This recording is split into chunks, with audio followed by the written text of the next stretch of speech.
Sir నమస్తే sir. నమస్తే sir Chakradhar గారు, ఈ మధ్య ఈ క్వాంట్ ఫండ్స్ కి సంబంధించిన ఆర్టికల్స్ చాలా ఎక్కువ వస్తున్నాయి. అంటే ఫైనాన్షియల్ మ్యాగజైన్స్, బిజినెస్ మ్యాగజైన్స్ లో ఏంటి అసలు ఈ క్వాంట్ ఫండ్స్ అంటే, అండ్ వీటిలో ఇన్వెస్ట్ చేస్తే రిస్క్ అనేది ఎంతవరకు ఉంటుందంటారు?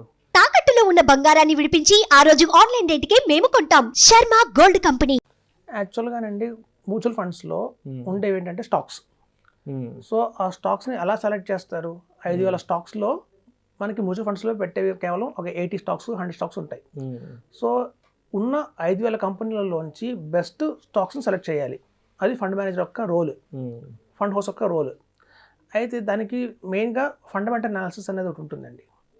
ఫండమెంటల్ అనాలిసిస్ అంటే ఏంటంటే ప్రతి ఒక్క కంపెనీకి దాని ప్రాఫిట్ లాస్ అకౌంట్ స్టేట్మెంట్ తీసుకొని, దాని బ్యాలెన్స్ షీట్ తీసుకొని, ఆ కంపెనీకి ఎంతమంది ఆల్రెడీ ఉన్నారు, డీలర్స్ ఉన్నారు చూసుకోవాలి, వాళ్ళు ప్రాంప్ట్గా డబ్బులు ఇస్తున్నారో లేదా చూసుకోవాలి, ఆ ప్రోడక్ట్కి ఎంత మార్కెట్లో గ్రోత్ ఉంది చూసుకోవాలి, వాళ్ళ కాంపిటేటర్ ఎవరో చూసుకోవాలి.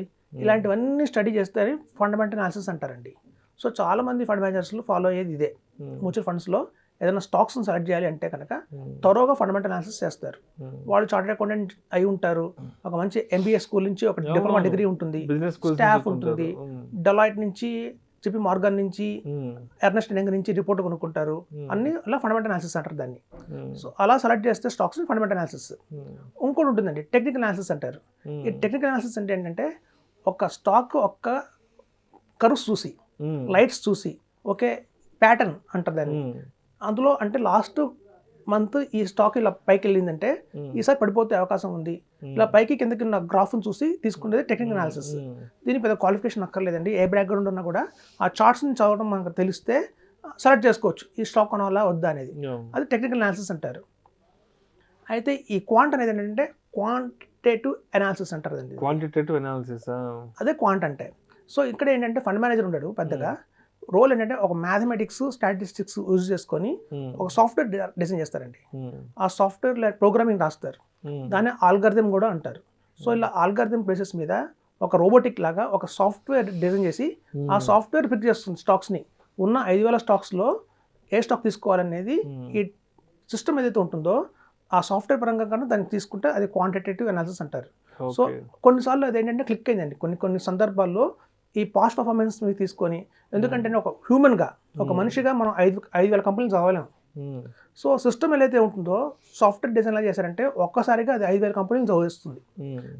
అలా ఫిల్టర్ చేసిన 5,000 కంపెనీల నుంచి బెస్ట్ స్టాక్స్ పికప్ చేస్తుంది.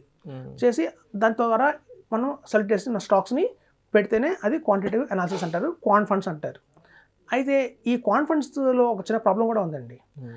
అవి based on the past performance మీద చూసి, వాటి ర్యాంకింగ్, వాటి కన్సిస్టెన్సీ చూసి, దాని రిస్క్ని మెజర్ చేసుకొని సెలెక్ట్ చేస్తుంది స్టాక్. కానీ ఫ్యూచర్లో వచ్చేదాన్ని ఇది ఇంపాక్ట్ చేయదనమాట. ఇప్పుడు ఫర్ ఎగ్జాంపుల్ చెప్తాను, ఒక IT స్టాక్ ఉంది.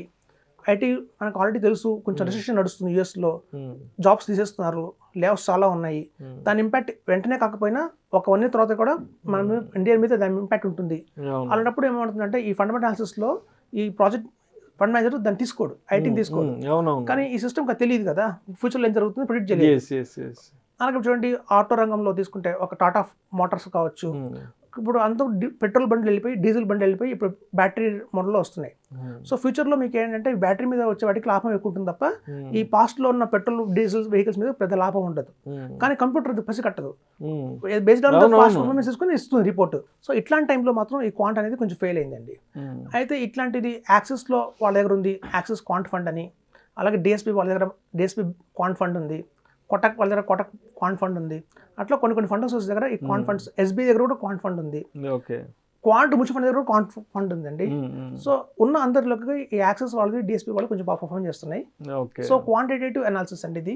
ఇందులో పెద్ద ఫండ్ మేనేజర్కి పెద్ద రోల్ ఏమి ఉండదు, కేవలం బేస్డ్ ఆన్ ద రిపోర్ట్ అదైతే చేస్తుందో ఆ రిపోర్ట్ బేస్ తీసుకొని వీళ్ళు ఇన్వెస్ట్మెంట్ చేస్తారు.